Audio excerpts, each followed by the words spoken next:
opening back up for business. The battle to do this is happening in communities all across the country.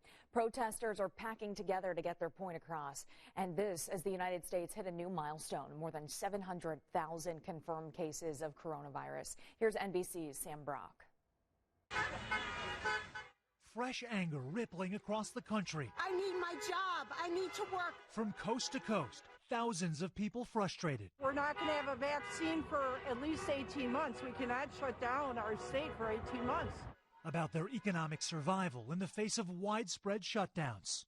Small business is the lifeblood and oxygen to America. And if that dies, we die. This following a wave of gatherings this week in places like Michigan and Kentucky, seemingly inspired by conservative grassroots efforts online. The passionate pleas coming as states like Texas make plans to open up their economies through a multi-step approach. First permitting state parks, then retail stores with pickup options by the end of next week, as COVID-19 cases in the Lone Star State continue to rise. North Carolina, Florida, and California have approved access to some beaches. New York Governor Andrew Cuomo reacting to these scenes of crowded beaches in Duval County, Florida. They opened the beach in Jacksonville, I think it was some beach in Florida, and like the whole beach was filled. Yeah, because you have all this pent-up demand. As 7 northeastern states, led by New York, continue to clamp down on regular activity without more testing. And every state on its own plan, the president ultimately approved this week, at the same time backing protesters. Now, these are people expressing their views. I see where they are and I see the way they're working. They seem to be very responsible people to me.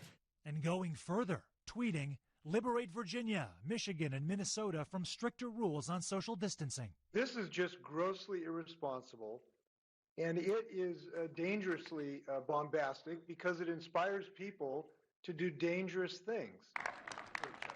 Vice President Pence attending a graduation ceremony at the Air Force Academy in person, where cadets marched several feet apart. While we don't quite look like the usual graduation at the Air Force Academy, let me tell you, this is an awesome sight. That class finishing a years-long journey, some without their families there to witness it. I really wish that they could have been here. This is a huge moment. I'm the first one of my immediate family to graduate from college, so my family is really looking forward to coming, but sorry.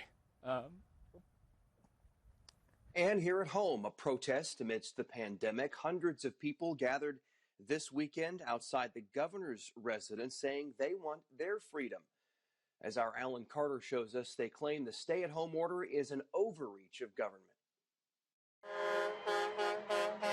It's exactly the kind of thing officials have been trying to avoid. Hundreds of people all together protesting, some en masse, some not, but definitely not social distancing. Open Indiana!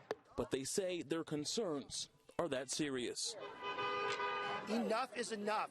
This has to stop, and it has to stop now. And we're also calling on you. Crowded in front of the governor's residence, calling on him to get business back open in Indiana. Who has the right to tell me I can't get a haircut? I can't go here, I can't go there.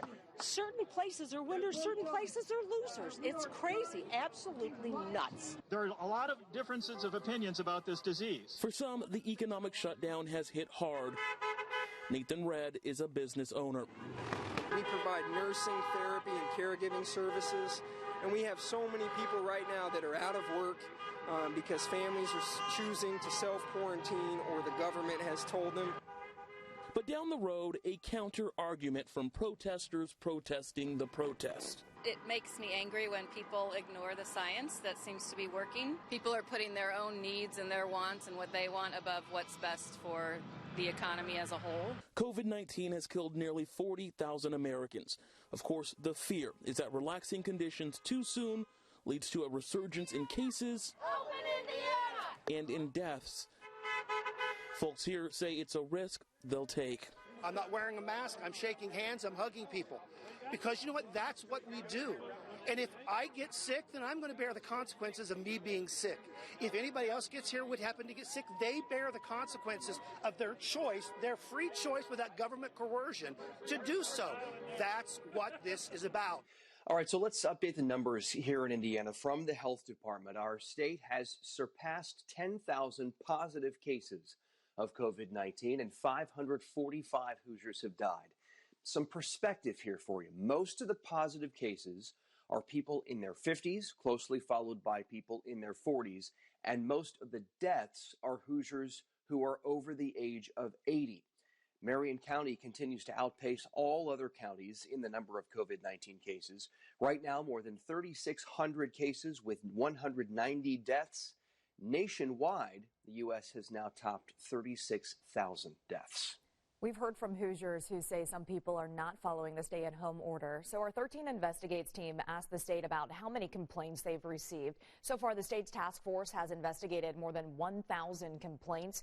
Nearly 900 of those were unfounded, meaning the business was not open or it was following the stay-at-home order. Investigators have issued 55 verbal warnings but haven't written any cease and desist letters.